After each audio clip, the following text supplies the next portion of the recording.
I've taken protein powder every single day for the last 10 years.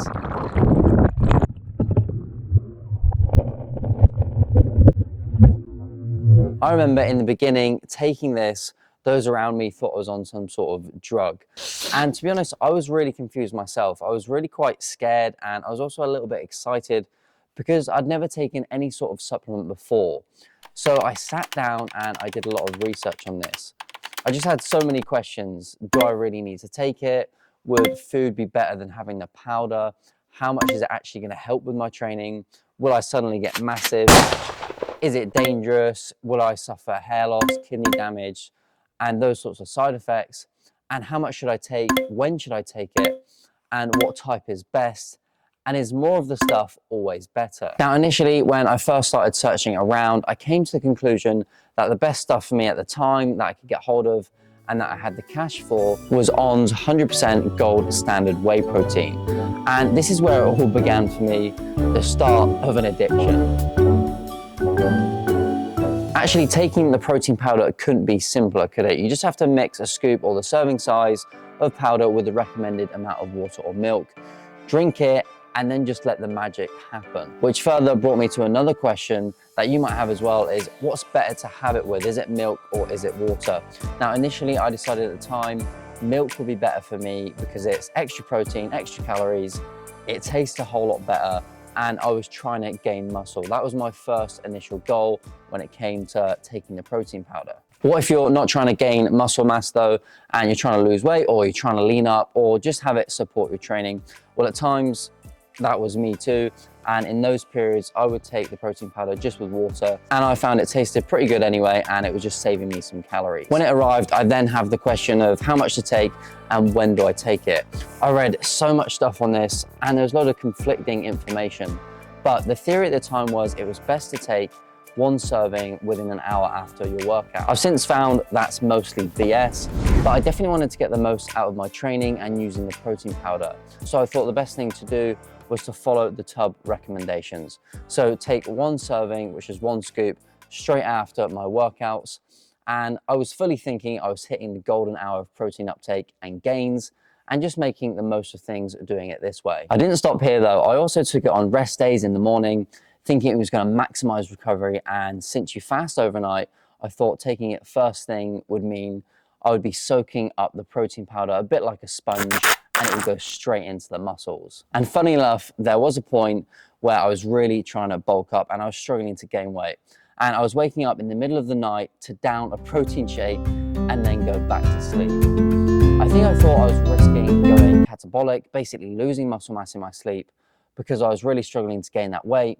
So I assumed my body was just burning up too many calories than I could consume all of the time and just eating into my muscles. So to combat this, I thought taking it in the night would stimulate protein synthesis and maximize my gains whilst I slept and keep me in this kind of anabolic state. I did, however, eventually find out that's also pretty much BS, and your total protein intake throughout the day is what matters most, not the actual timings of when you're taking it. I found this out later studying sports science, where I found out there was a suggested amount of protein to take per day depending on your goal, training, and your weight. This is where I was going to find out I was overdoing things and I was taking it too much. I was having it with milk, I was eating copious amounts of chicken, and that actually I already had enough protein within my diet. And those around me, or my family, that were telling me I didn't need to take it, and my peers around me was telling me it was worthless, it wasn't doing anything, they would then be right. Here's the protein mass and the general consensus today on how much to take, and then we'll get into how it's changed me and the side effects. Generally speaking, the average adult needs just 0.8 grams of protein per kilo of body weight per day. Now, if you're doing recreational sports, you're suggested to up this a little bit and take between 1.1 to 1.4 grams of protein per kilogram of body weight per day. And even more so, if you're a competitive athlete, you're suggested to up this again to 1.2 to 1.4 grams of protein per kilogram of body weight. But if you're involved in endurance sports, or you train for equivalent to a part-time job or a full-time job or something like that, you might need up to 2 grams of protein per kilogram of body weight per day. And lastly, this is where I thought I fitted in. If you're an athlete or somebody that's trying to build muscle mass, which I was, you are recommended to take between 1.5 and 2 grams of protein per kg of body weight. So for me at the time, I was around 70 kilos, which basically meant just doubling that and having that in grams per day. So 140 grams of protein per day was kind of my daily protein target. And yes, I've heard different numbers, slightly upwards of this, and I've also heard people say those numbers are way over egging it and you don't need nearly that much to build muscle. And I've also heard that taking too much is going to mess up my kidneys and my liver. But I've read up on the safe limits, which I can share with you during the side effects section. But ultimately it makes sense, right? If you're ramping up your workouts beyond what somebody normally would, an average person, you're a growing teenager, or you're someone that does loads more sport than the average person, increasing the protein intake makes sense to help recover from that increased load and stress putting on the body. However, something else I've learned is that milkshakes post-exercise are just as good as taking a protein shake, and that food sources like chicken and eggs are just as effective as protein powder. So in a sense, it's nothing special beyond the norm. It's not some super duper supplement and you won't instantly look like the guys advertising it who are actually probably getting their physiques using steroids, but that's for another video. But hold on, there's still something super special about protein powder for me. So in these pictures coming up, you can see how my body has changed over this time period taking protein powder. Sometimes looking bigger, sometimes looking more muscular, and other times having gained a bit of excess body fat, and sometimes getting super lean. All dependent on my goals and other factors at the time, but the protein intake has stayed super consistent the entire time. Now, the physical transformation might not seem amazing, and obviously it's not all down to the protein anyway, but how my lifestyle has changed and how I feel about myself has been a huge improvement since starting this. It's just helped me change my overall nutritional habits, how I look at food, and at times boosted my motivation and discipline. When I started taking protein powder, I had this clear goal in mind. It was going to help me with my training, help me achieve my goals, to look better and feel better about myself. And that in itself is a huge positive mindset shift. It's a constant reminder of my goal every time I drink it.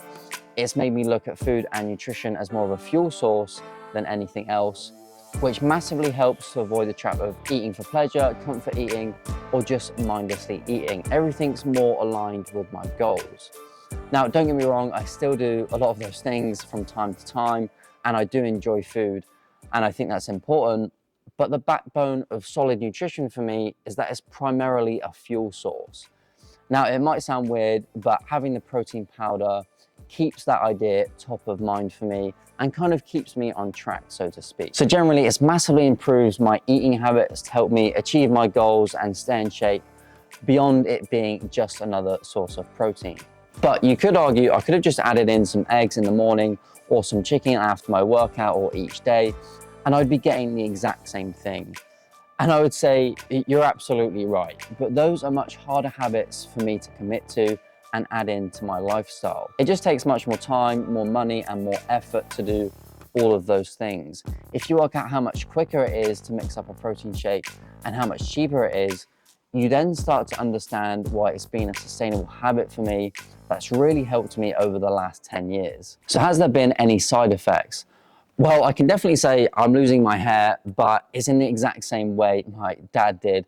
And there's absolutely no evidence to suggest that protein powder is the cause of this. Now, if you consider that whey protein is just another protein source or food source like chicken or eggs, with a very similar amino acid profile, kind of the build-up, makeup of the protein powder, it wouldn't make any logical sense that the protein powder would have that effect beyond me taking some eggs or eating some chicken. And we also consume whey protein in other parts of our diets anyway, so it's not the substance itself, and protein shakes don't come in huge concentrations of it either. Taking one probably has less protein than an average meal, but it's easy, cheap, and does have far less calories. My kidneys and liver have been absolutely fine across the last 10 years of taking protein powder, and I've read papers that suggest a safe limit is 4.4 grams of protein per kilogram of body weight, which is absolutely huge. Not many people would be even able to eat that much. So at least we know, even if you do go over those dosages I suggested, which would be difficult to do so, you're still within pretty safe limits unless you go absolutely mad. So I want to encourage you now that it's nothing magic in itself, but it has had massive impacts on me. And if you think it might facilitate better habits for you and support your training and health positively, it's definitely worth it. I'm probably going to continue to take it for the rest of my life. It's just part of my diet and part of my lifestyle now. If you do have any questions, then let me know in the comments below, because I reply to all of them and I love talking about this stuff. There's links in the description to the protein powders I've taken most over the 10 years. I've obviously personally been using them for a long time, but I've also tried pretty much every brand going and researched almost every single powder there is. So I've got my favorites in the link in the description below. Also though, I've been taking creatine and other supplements for a similar amount of time. So if you want to know about that, then comment below. And if this video does get enough likes and comments, then I'll do those videos too. So hopefully I'll see you then.